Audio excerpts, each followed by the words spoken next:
आरो नैबे बाइ इलेक्शनखौ स्पेसियलि बड'लेण्ड ओनसोलाव गोजोन फैनाय बयबो मोजाङै रायजो जानो हानायनि जि मोनसे थासारि फैबाय आरो जौगानायनि हाबाफारिफ्रा जेरैबायदि गोख्रोङै सोलिगासिनो दङ बेखौ नोजोर बोनानै बयबो जोंनि जि बिजाथि UPPL नि बिजाथि एबा मोनथाम दोलोनि जयै फसंनाय बिजाथि बेखौ गोबां भटआव देरहाहोनो थाखाय बयबो जानजि खाफ्रादों आरो बे गासैबो थासारिखौ नुनानै जोंबो गोजोननाय मोन्दों।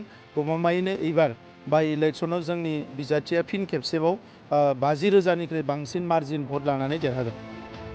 दिनै UPPL, BJP आरो AGP जोंनि गाहाय थाखोनि बिबानगिरिफोरजों सावरायनाय जादों।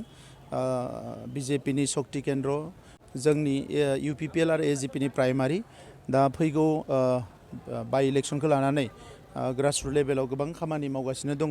दा बिथांमोननि मावनायनि खौरांखौ लानो थाखाय दिनै मेलखौ लिंदोंमोन आरो बिनिफ्राय मिथिबाय जे जोंनि बे मोनथाम दोलोनि बिबानगिरिफ्रा मावथिफ्रा जोबोद गोख्रोङैनो खामानि मावगासिनो दङ आरो नैबे बाइ इलेक्शनखौ स्पेसियलि बड'लेण्ड ओनसोलाव गोजोन फैनाय बयबो मोजाङै रायजो जानो हानायनि जि मोनसे थासारि फैबाय आरो जौगानायनि हाबाफारिफ्रा जेरैबायदि गोख्रोङै सोलिगासिनो दङ बेखौ नोजोर बोनानै बयबो जोंनि जि बिजाथि UPPL नि बिजाथि एबा मोनथाम दोलोनि जयै फसंनाय बिजाथि बेखौ गोबां भटआव देरहाहोनो थाखाय बयबो जानजि खाफ्रादों आरो बे गासैबो थासारिखौ नुनानै जोंबो गोजोननाय मोन्दों।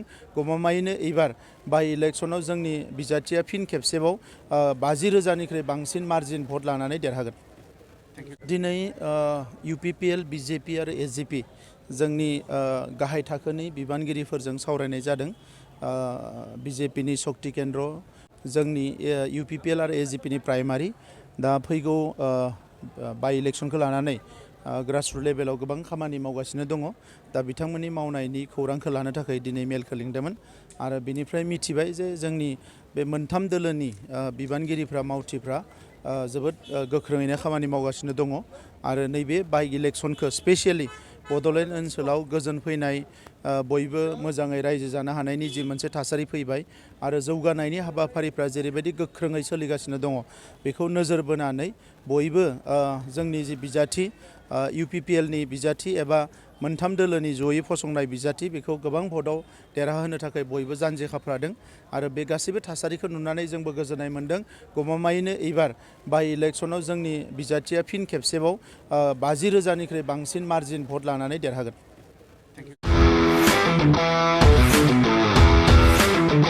गोजोनथाव खौरां। TVSनि गारि लानो गोसो गुदुं जानाय सुबुंफोरनि थाखाय मोनसे गोजोनथाव खौरां। चिरां जिल्ला बिजनीनि बागुरुम्बा TVS गारि श'रुमा नोंथांमोननि थाखाय दुर्गा फुजानि धामाका अफार लानानै फैदों।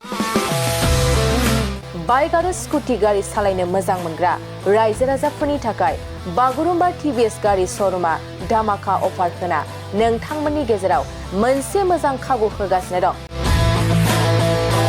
बिजनी स्टेट बेंकनि साखाथिनि CRPF केम्पनि उल्था सोनाब फारसे थानाय बागुरुम्बा TVS श'रुमाव डाउन पेमेन्ट होनानै नोंथाङा TVSनि गारि लानो हागोन।